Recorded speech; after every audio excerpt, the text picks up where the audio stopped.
10 and 15 pounds, and lots and lots, and I mean lots and lots and lots and lots of channel cats between 1 pound and 4 pounds.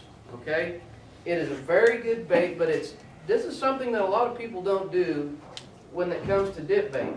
They kind of expect to just go out and fish with it, and it's just supposed to produce fish. But you got to fish with it. It's like anything else. You got to learn how to fish with the Secret 7. Now, I'm not going to spend a whole lot more time on this, but we would be glad to explain to you our dip tubes, our furry thing bait holders, and our Secret 7, and how to use this. But I want to move on. I want to get back more to the catfish. I want to move on to blue catfish. Okay, we know kind of what the top end size on the channel catfish was. We're not going to see a lot of channel catfish really over 15 pounds. How many people have caught a channel over 15 pounds? Not very many. What's the biggest channel catch you guys have caught? 17 pounder. 17 pounder. 35. Okay, for the most part, like I said, 15 pounds is going to be a really, really big channel catfish. Now, blue cats, on the other hand, are an entirely different story. What's the biggest blue cat anybody's caught? 85. 85 pounds. Now, the biggest blue catfish that I've ever caught personally was right around 70 pounds. The world record blue catfish was 125 pounds.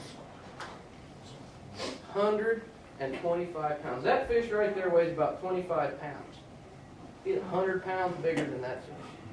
50 pounds, 55 pounds bigger than the biggest catfish I've ever caught. And that's what you're dealing with when you go fish for blue catfish.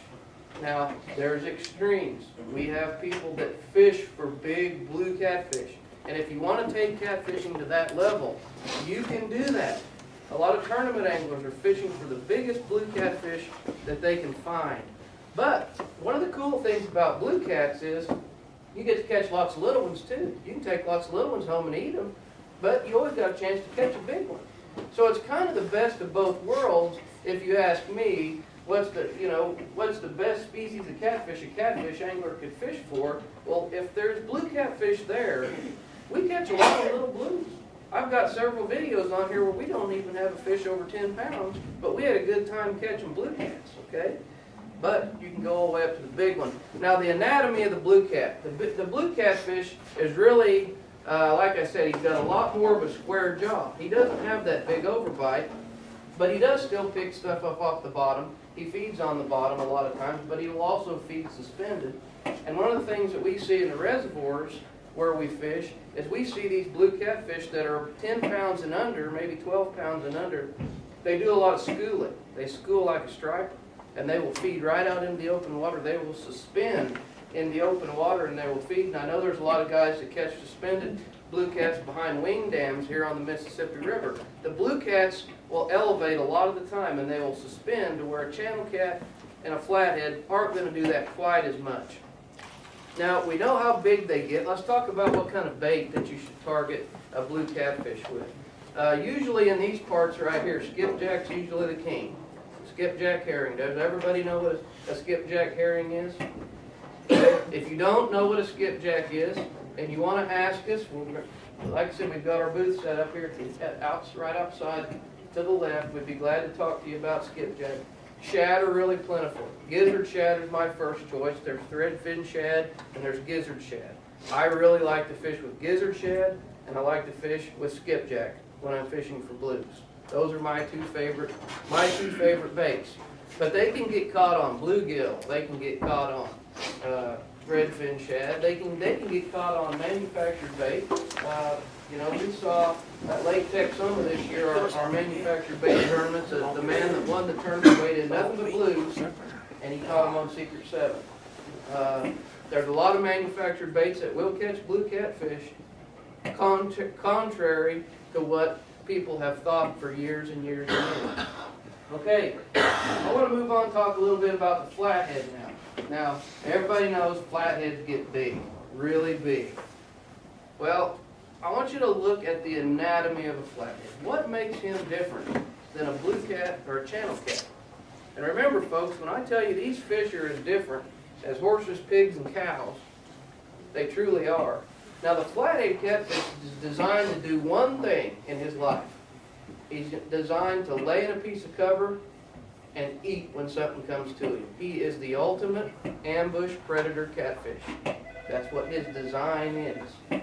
He's not built to get out and face the current like the blue catfish are. He's not built with a forked tail to travel like a blue catfish and a channel catfish are. He's got a round tail. He's built for sheer a burst of speed and nothing but power. Okay? That's what really makes a flathead a lot different than the channel cats and the blue cats. Now we talked a little bit about the anatomy of a flathead.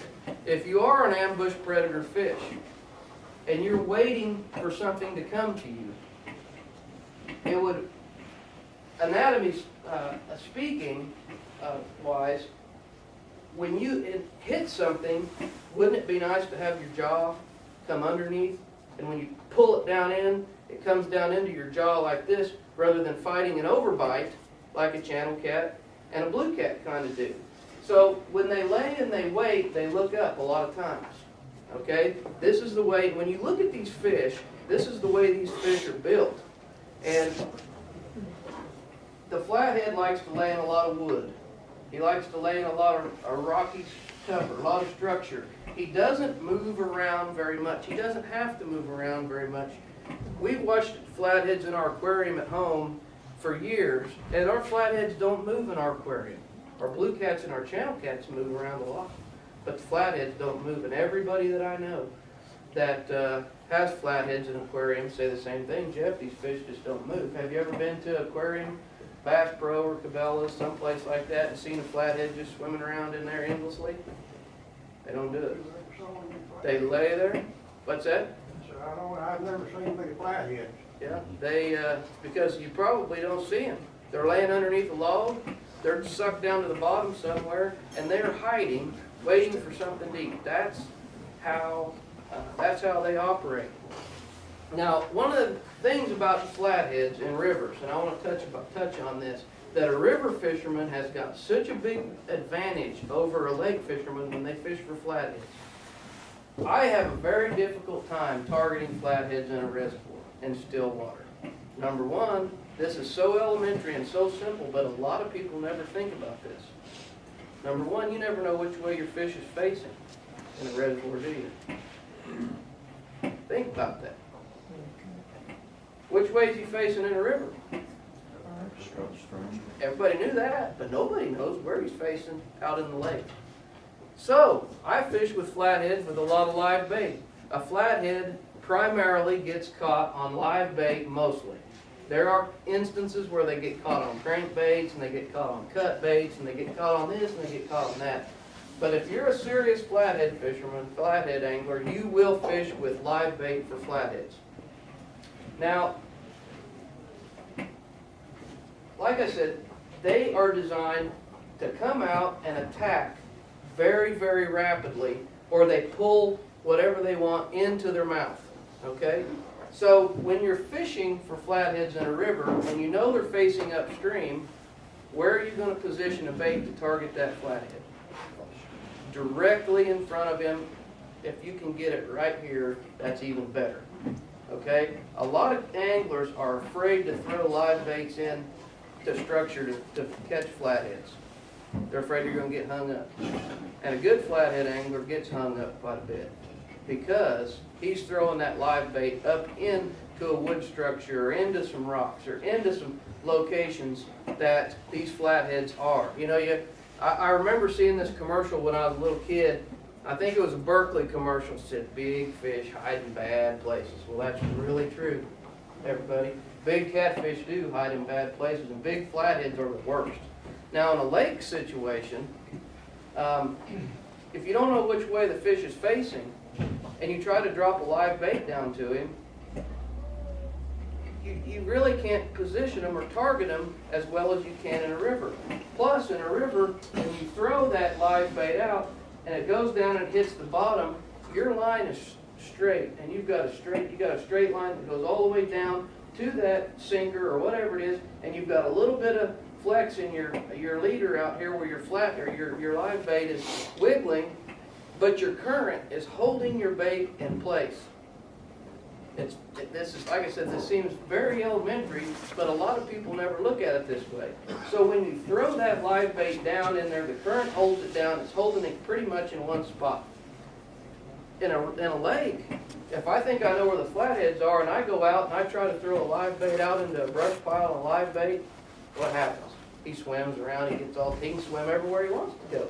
He doesn't have something like the current dictating to him that he's got to stay in one position, okay?